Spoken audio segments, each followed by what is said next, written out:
और एक बड़ी खबर बता दें आपको, विधानसभा उपचुनाव के नतीजे आ रहे हैं जिसमें 11 सीटों के नतीजे घोषित हो चुके हैं। कांग्रेस की 4 और टीएमसी की 3 सीटों पर जीत हुई है और इस लिहाज से कहें कि इंडिया गठबंधन की ये बड़ी जीत। बीजेपी को हालांकि 2 सीटों पर जीत मिली है,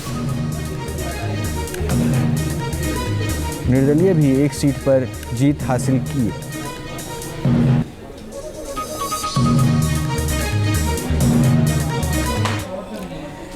एमपी के अमरवाड़ा सीट पर बीजेपी को जीत मिली है और इस जीत को एमपी के सीएम मोहन यादव ने जनता की जीत बताई है। वहीं कांग्रेस ने कहा है कि उनकी पार्टी ने पूरी कोशिश की लेकिन नतीजे उनके पक्ष में नहीं आए। मुझे इस बात की प्रसन्नता है कि उपचुनाव में छिंदवाड़ा भी हम पिछली बार लोकसभा जीते थे और छिंदवाड़ा के अंदर अमरवाड़ा विधानसभा भी हम उपचुनाव में जीते हैं। ये विश्वास भाजपा का जनता के बीच का रिश्ता बताता है और खास करके जनता जो सरकार पे भरोसा कर रही है, संगठन के साथ भाजपा की आइडियोलॉजी पर भरोसा कर रही है, ये निश्चित रूप से हम यशस्वी प्रधानमंत्री के नेतृत्व में और मजबूत करने की दिशा में आगे बढ़ेंगे। मैं अपनी ओर से अमरवाड़ा की इस जीत पर मध्य प्रदेश की जनता को बधाई देना चाहता हूं, अमरवाड़ा की जनता को बधाई देना चाहूंगा। कांग्रेस पार्टी लोकसभा में हम लगभग 14,000 वोट से ये चुनाव हारे थे। प्रयास कार्यकर्ताओं ने और पूरी पार्टी ने बहुत एकजुटता से की। जो प्रशासन का दुरुपयोग होता है, जो बीजेपी ने एक चलन जैसा ला दिया है, वो नेचुरल है, स्वाभाविक है, वहाँ अद्भुत हुआ है।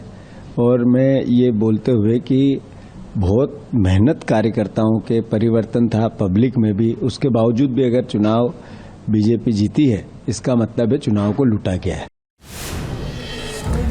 देखिए जरा उपचुनाव के जो नतीजे आए हैं उस पर किस तरह से उसका असर हुआ है। विधानसभा चुनाव में हुआ क्या है, मध्य प्रदेश के अमरवाड़ा में बीजेपी को जीत मिली है, कांग्रेस को यहां पर हार मिली है।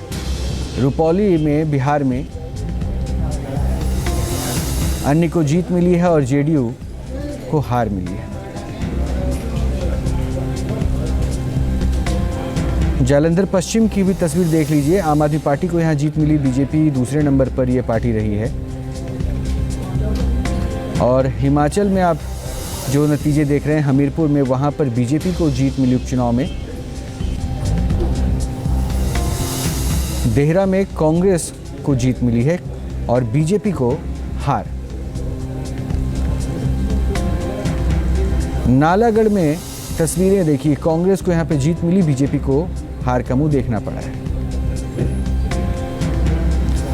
उत्तराखंड के बद्रीनाथ में भी कांग्रेस को जीत मिली है, बीजेपी को शिकस्त झेलनी पड़ी है। मंगलोर में कांग्रेस को जीत मिली है और बीजेपी को हार। पश्चिम बंगाल में टीएमसी ने एक क्लीन स्वीप लगभग किया है क्योंकि रानाघाट दक्षिण से भी टीएमसी को जीत मिली है, रायगंज से भी टीएमसी को जीत मिली है और बागदा से भी टीएमसी को जीत मिली है।